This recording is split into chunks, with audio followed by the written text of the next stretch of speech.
Veliko podjetnikov ogromno časa preživi na družabnih omrežjih in ima že kar tak en malo negativni pogled na ta družabna omrežja, ker jim za njihov biznis mogoče ne prinašajo tega, kar si želijo.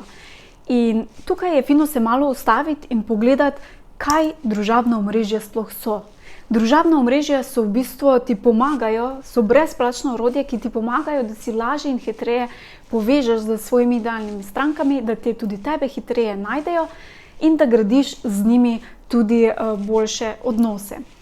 In zaradi tega je fino, da jih izkoristiš.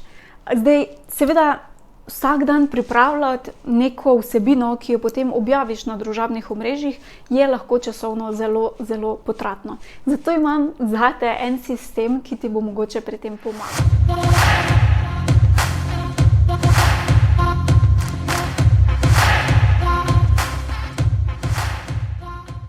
In to je sistem s kategorijami.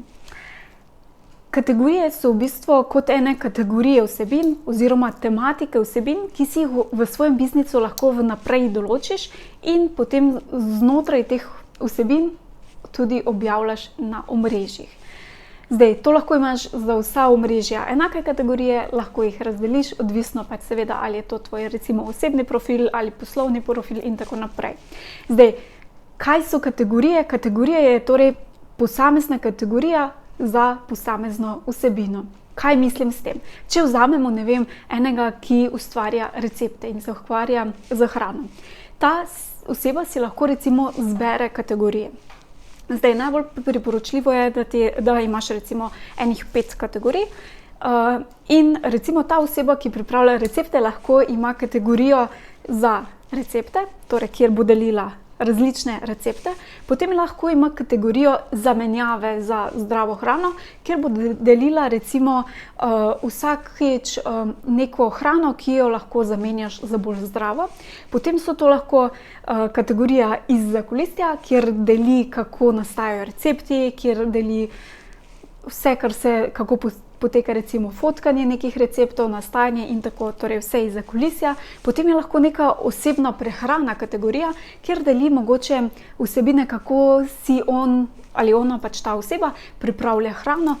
Potem pa lahko še kakšna motivacijska kategorija, kjer deli, kako v bistvu pripraviti nek mindset, da pač se bolj zdravo recimo prehranjuješ, navdušuješ in tako naprej. In recimo, da ima teh 5 kategorij. Teh 5 kategorij potem razdeliš po posameznih delih. Recimo, ob ponedeljkih objavljaš prvo kategorijo, ob torkih objavljaš drugo kategorijo, tretjo, četrto, peto in tako naprej. Torej, vsak dan ena kategorija in naslednji teden se ta cikel ponovi. To je potem veliko lažje na tak način pripravljati vsebine, ker veš, da recimo v enem mesecu moraš pripraviti za družabno omrežje, ne vem, 4 recepte.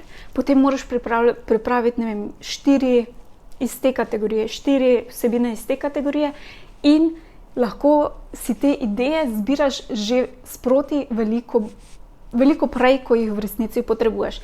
In to je moj naslednji nasvet, torej, da si vse ideje, ki jih dobiš, zapisuješ sproti. Jaz osebno recimo uporabljam na telefonu kar Notes, kamor si zapisujem vse ideje, ker te običajno najpogosteje dobim na kakšnem sprehodu ali pa nekje, ko sem totalno na odklopu, pa mi pade, wow, ta ideja. In takrat si jo hitro zapišem v Notes in potem, ko je čas, si te ideje potem prepišem v drug sistem in jih razporedim po kategorijah.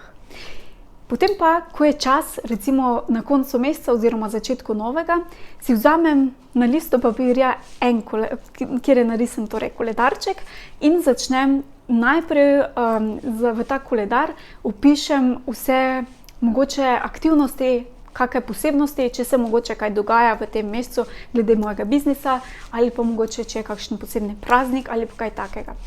Potem pa imam kategorije, ki jih potem lepo razporedim za cel mesec. Torej, ponedeljki je ena kategorija, torki so druga kategorija, srede tretja in tako naprej. Pač kategorije lahko tudi imaš jih več, manj, odvisno tudi koliko objavljaš na družabnih omrežjih. Glavno je, da jih pač torej rotiraš in tako naprej. In ko imaš te kategorije pripravljene in veš, kakšne vsebine bodo za kateri dan, bo priprava veliko lažja. In še zadnji trik oziroma zadnji način, ki ti bo prihranil ogromno časa, je, da vsebine za posamezni mesec ali pa posamezni teden pripravljaš naenkrat. Torej, da si, naprimer, jaz imam običajno rezervirane sobote in v soboto dopoldne pripravim vse vsebine za naslednji teden za družabna omrežja. Tako da ni potrebno potem vsak dan znova se spravljati v ta flow, da začneš pisati, ampak tole naredim za cel teden, si pripravim vsaj ogrodje, če že ne čisto do konca, si pripravim ob sobotah. In tako prihraniš ogromno časa, pa tudi veliko manj stresno je in do družabnih omrežij dobiš veliko bolj tako pozitivno mnenje, tako da jih lahko še veliko bolj začneš uporabljati. Upam, da ti ta sistem pride prav. Zelo ti bom hvaležna, če tale video deliš tudi tistim, za katere misliš, da bi jim to lahko pomagalo. In spodaj pustiš tudi mogoče komentar ali pa tvoje mnenje, kako poteka planiranje, kakšni so tvoji odnosi z družabnimi omrežji.